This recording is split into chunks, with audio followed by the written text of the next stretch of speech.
प्रभु यीशु मसीह के मधुर और मीठे नाम से आप सभी को जय मसीह की। आज परमेश्वर के वचन में आप सभी का स्वागत है। परमेश्वर पिता आज अपने वचनों के द्वारा आप सभी को बहुत आयत से आशीष को दे। पिता परमेश्वर आज अपने वचनों के द्वारा आपसे बोले और बातचीत करे। प्रेरितों के काम उसका दूसरा अध्याय और उसके हम जब 1 से 3 तक पढ़ेंगे तो इस प्रकार से लिखा हुआ है। जब पेंतिकुस्त का दिन आया तो वे सब एक जगह इकट्ठे थे। एकाएक आकाश से बड़ी आंधी की सी सनसनाहट का शब्द हुआ और उससे सारा घर जहां वो बैठे थे गूंज गया और उन्हें आग की सी जीभें फटती हुई दिखाई दी और उनमें से हर एक पर आ ठहरी। वे सब पवित्र आत्मा से भर गए। जिस प्रकार आत्मा ने उन्हें बोलने की सामर्थ दी वे अन्य अन्य भाषा में बोलने लगे। मेरे प्रियो, आज हम परमेश्वर के वचन से जिस बात को सीखेंगे वो है हम आग की सी जीभें। मेरे प्रियो, आग की सी जीभें पवित्र आत्मा के रूप में क्यों आई? आज हम परमेश्वर के वचन से हम सीखेंगे। जब हम याकूब की पत्री को पढ़ते हैं, याकूब और उसके 3रा अध्याय और उसके 6 में इस प्रकार से लिखा है, जीभ भी एक आग है। मेरे प्रियो, जीभ भी एक आग है जो सारी देह पर कलंक लगाती है और जीवन की गति में आग लगा देती है। नरक कुंड की आग से जलती रहती है। मेरे प्रियो, इस पृथ्वी पर अगर कोई आपके जीवन को नरकीय बना सकता है तो वो ये जीभ है मेरे प्रियो। और इसलिए जब पवित्र आत्मा पेंतीकोस्ट के दिन आया तब वो पवित्र आत्मा यहाँ पर इस रूप से आया जहाँ लिखा है, और उन्हें आग की सी जीभें फटती हुई दिखाई दी और उनमें से हर एक पर ठहर गई और वे सब पवित्र आत्मा से भर गए और जिस प्रकार आत्मा ने उन्हें बोलने की सामर्थ दी वे अन्य अन्य भाषा में बोलने लगे। मेरे प्रियो, ये एक कमरे में परमेश्वर के का वचन कहता है, ये कमरे में बंद थे और ये प्रार्थना कर रहे थे, क्योंकि उस समय हम देखते हैं एक ऐसा समय था जब यीशु मसीह का स्वर्गरोहण हो गया था और यीशु मसीह उनसे कहता है, जब तक तुम पवित्र आत्मा को नहीं पाओगे तब तक तुम क्या करना, उसका इंतजार करना, तुम उसके बाद को जोना। और ये परमेश्वर के उस पवित्र आत्मा का इंतजार कर रहे हैं। और पेंतीकोस्त के दिन वो पवित्र आत्मा जब आया तो आग की सी जीभें फटती हुई उनको दिखाई दी और हर एक के ऊपर ठहर गई। मेरे प्रियो, और परमेश्वर का वचन कहता है जीभ भी एक आग है और ये नरक कुंड की आग के समान ये जलती है। परमेश्वर का वचन कहता है, लिखा है कि हमारे अंगों में अधर्म का एक लोक है। मेरे प्रियो, और परमेश्वर का वचन हमें बार बार हमारे अंगों के बारे में कुछ बातों को बताता है। जब हम मत्ती को पढ़ते, जब हम मरकुस में पढ़ते तो इस प्रकार से लिखा हुआ है, अगर तेरी आंखें तुझे क्या करे, ठोकर दिलाए, अगर तेरी आंखें बुरी है तो तेरा सारा शरीर बुरा होगा। तेरी आंखें किसी अगर ठोकर दिलाती तो उस आंख को निकाल कर फेंक दे। तेरा हाथ अगर ठोकर दिलाते उसे निकाल कर फेंक दे। तेरे पांव अगर तुझे ठोकर दिलाते तो उसे निकाल दे। लेकिन मेरे प्रियो, हम क्या अपने अंगों को काट सकते हैं? नहीं, ये इस रूप से नहीं कहा जा रहा कि आप काट डालो, परंतु परमेश्वर का वचन जिस प्रकार से पौलुस कहता है कि मैं मसीह के साथ क्रूस पर चढ़ाया गया, अब मैं जीवित ना रहा।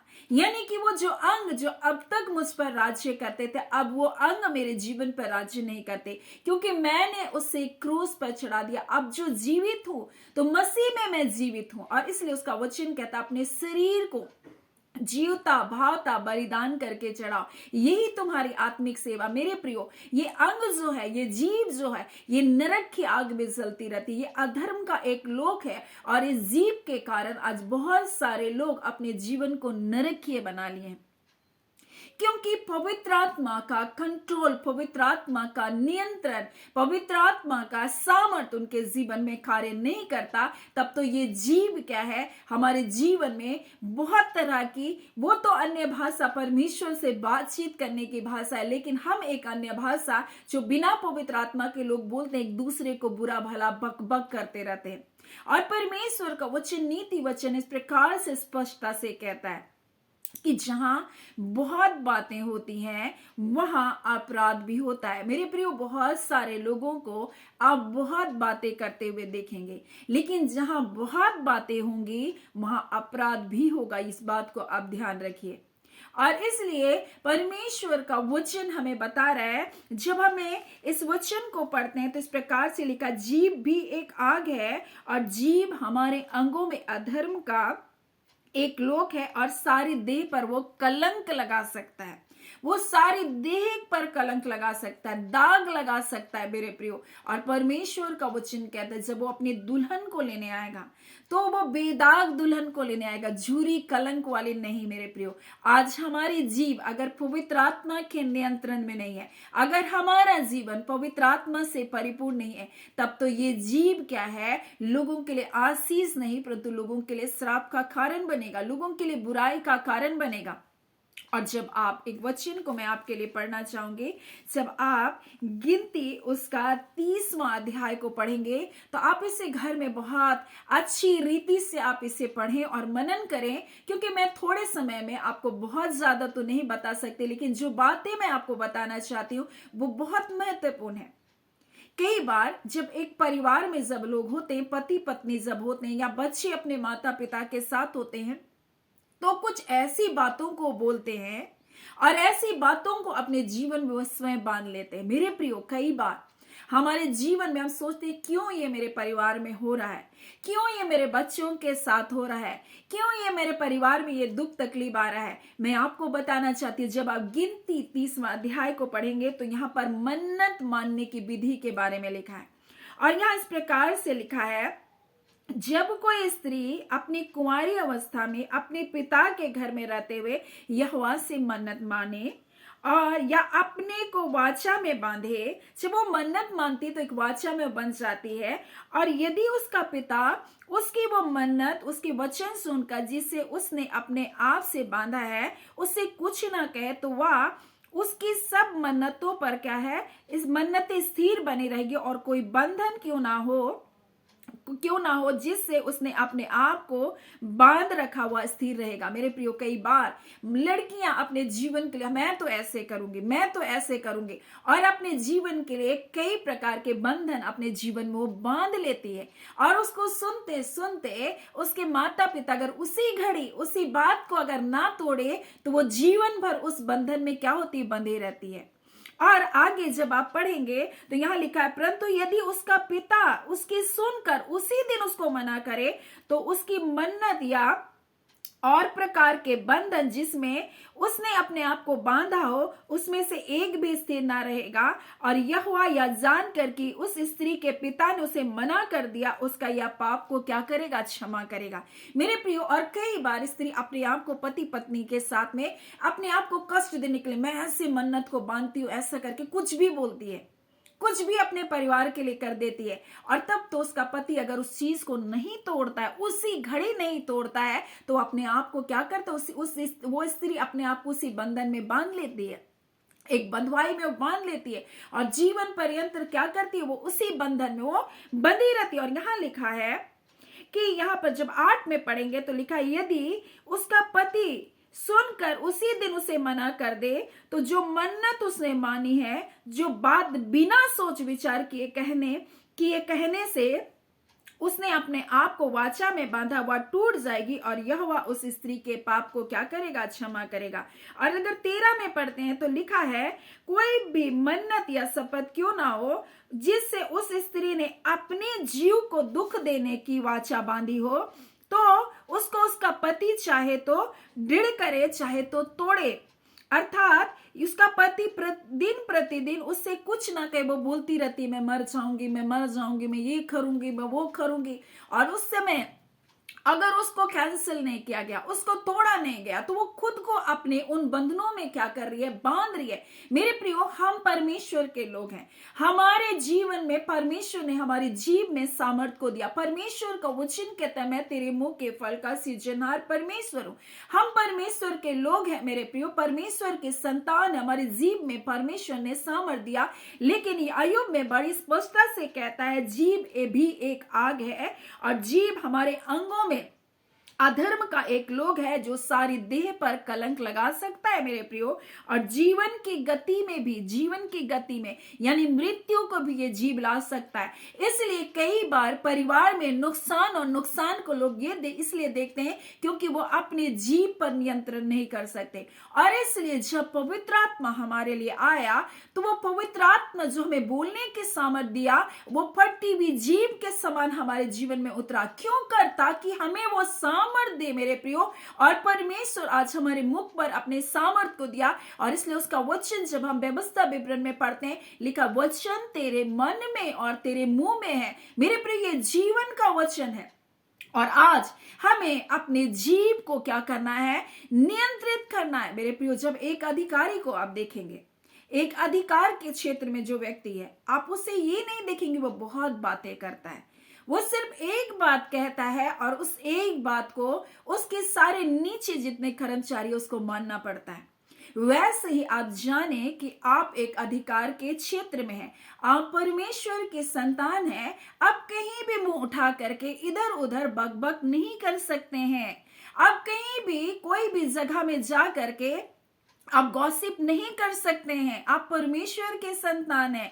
अगर आप परमेश्वर ने आपको अपनी महिमा के लिए चुना है तो आप व्यर्थ बातों में, व्यर्थ बकबक में, व्यर्थ गॉसिप में अपने टाइम को आप ना व्यतीत करें, क्योंकि ये आपके अभिषेक को चुराता है। आपके जीवन में परमेश्वर ने अधिकार को दिया है, और इसलिए परमेश्वर का वचन हमें स्पष्टता से बताता है कि हमें अपने जीव को नियंत्रित करना है। और इसलिए कहता है जब हम अपने जीव को नियंत्रित करेंगे मेरे प्रियो, हम कई बार ऐसे ही झूठे बंधनों में हम नहीं फंस जाएंगे। कई बार हम सोचते ये बंधन मेरे जीवन में क्यों कर है। हमने जाने अनजाने बातें करते करते बहुत सारे बंधनों को अपने जीवन में बांध लिया। हम तो अनजाने में बहुत सारी बातों को बोल देते हैं कई बार, लेकिन आज परमेश्वर अपने वचन के द्वारा हमें सिखाना चाहता है कि हमें उन बातों को अपने जीवन से क्या करना है? कैंसिल करना है। हमें उस सब चीजों से अपने आप को क्या करना? आजाद करना। आज आपके मुंह में परमेश्वर ने अपने सामर्थ को दिया। और मेरे प्रियो, जब आप प्रेरितों के काम को पढ़ेंगे तो इस प्रकार से लिखा है, और उन्हें आग के से जीभें फटती हुई दिखाई दी, और उनमें से हर एक के ऊपर आ ठहरी, और वे सब पवित्र आत्मा से भर गए, जिस प्रकार से आत्मा ने उन्हें बोलने की सामर्थ दी। मेरे प्रियो, वो क्या है? वो बोलने के उनको सामर्थ को दिया। अन्य भाषा में वो बोलने लगे। मेरे प्रियो, अब जब पवित्र आत्मा से परिपूर्ण होंगे, परमेश्वर अपने भेद की बातों को आपको जीवन में प्रकट करेगा। आप आत्मा में प्रार्थना करेंगे, और मेरे प्रिय, जब आप अन्य भाषा में प्रार्थना करेंगे तो उन बातों को शैतान नहीं समझ सकता है, और शैतान नहीं समझ सकता, इसलिए वो बहुत जोर से अन्य भाषा का विरोध करता है, क्योंकि उसको पता है ये भेद में परमेश्वर से बातचीत कर रहा है। और मेरे जीवन के साथ तो ये अद्भुत बातों को मैंने अपने जीवन में महसूस किया। जब एक प्रारंभ के समय में जब एक दुष्ट आत्मा को जब मैं निकाल रही थी, और वो बहुत जिद्दी हठीली दुष्ट शक्ति थी, और तब उसी घड़ी जब मैंने अन्य भाषा में मुझसे प्रार्थना होने लगा, वो बहुत आश्चर्यचकित हो गई। वो नहीं जान रही थी क्या होकर, घबराने लगी, और तुरंत ही वो दुष्ट शक्ति से वो क्या हुआ? आजाद हो गए। मेरे प्रियो, क्योंकि जब हम अन्य भाषा में प्रार्थना करते हैं, हम परमेश्वर से बातचीत करते हैं, और परमेश्वर अपने अद्भुत कार्य को प्रकट करता है। मेरे प्रियो, मैं आपको बताना चाहती हूँ, आप परमेश्वर की आत्मा से परिपूर्ण हुआ जीवन को जिए, ना कि इस संसार में अब व्यर्थ जीवन में अपने समय को व्यतीत करें, व्यर्थ गॉसिप में, व्यर्थ बातचीत में अपने टाइम को अब व्यतीत करें, क्योंकि ये आपके अभिषेक को चुराएगा। ये आपको आत्मिक रूप से बढ़ने से रोकेगा मेरे प्रियो। लेकिन जितना आप परमेश्वर से बातचीत करेंगे, और अन्य भाषा है हमारे स्वयं की उन्नति के लिए मेरे प्रियो, हमारी उन्नति के लिए दिया गया है। और इसलिए आज परमेश्वर अपने वचन के द्वारा में बताना चाहता है, आज हम इस जीव को कैसे इस्तेमाल कर रहे हैं। आज हमारी ये जीव किस प्रकार से कार्य कर रही है मेरे प्रियो। क्या हम व्यर्थ बातों में अपने समय को व्यतीत करते? नीति वचन में बड़ी स्पष्टता से कहता है 10 में और उसके 19 में, जहां बहुत बातें होती है वहां अपराध भी होता है मेरे प्रियो। परंतु जो समझ वाला है वो अपने मुंह को बंद करके रखता है। और गिनती में इसी बात को दिखाया कि परिवार में किस प्रकार से लड़कियां, स्त्रियां, पुरुष अपने जीवन में मैं ऐसा कर लूंगा, मैं वैसा कर लूंगा, और व्यर्थ अपने बातों को क्या करते? बांध लेते हैं अपने जीवन के साथ। और वो सोचते ये बंधन मेरे जीवन में क्यों कर आया, ये क्यों कर मेरे साथ साथ चल रहा है। क्योंकि आपने स्वयं ही उन बातों को अपने जीवन में लेकर आए। आप जब आप अपने जीवन को बातचीत करते हैं तो थोड़ा ध्यान दीजिए, आप क्या शब्द को बार बार बोलते हैं, क्या बातों को आप बार बार बोलते हैं। कुछ लोग बोलते हैं मेरा तो कुछ अच्छा हो ही नहीं सकता। तो आप जब बोलते हैं मेरा कुछ अच्छा हो ही नहीं सकता, तो परमेश्वर आपके लिए अच्छा कैसे करेगा। आप खुद अपने मुंह के वचनों से क्या करें, आप अपने वचनों के द्वारा पसरे। और नीति वचन में कहता है, जब हम 6 में पढ़ते हैं, देखेंगे नीति वचन 6वां अध्याय और उसके 2 को जब पढ़ते हैं तो इस प्रकार से लिखा है, तो तू अपने ही मुंह के वचनों में फंसा। परमेश्वर का वचन कहता है तू अपने ही मुंह के वचनों में फंसा है और तू अपनी ही बातों में क्या किया, पकड़ा गया। मेरे प्रिय, आज बहुत सारे लोग अपने ही मुंह की बातों में फंस जा रहे हैं। ऐसा नहीं है कि कोई उसके लिए कुछ बुरा बोल रहा है और उसके लिए कोई बुरी कल्पनाओं को कर रहा है, वो स्वयं अपने जीवन में अपनी ही हानि को लेकर आ रहे। और लिखा है तू अपने ही मुंह के वचनों में फंसा और अपने ही मुंह की बातों में पकड़ा गया। जब आप किसी के लिए कुछ भी कहते हैं मेरे प्रियो, चाहे वो स्वयं के लिए भी क्यों ना कहते हो, आप अपने ही मुंह के द्वारा क्या किए जाते हैं, फंस जाते। अपने ही वचनों के द्वारा आप फंस जाते।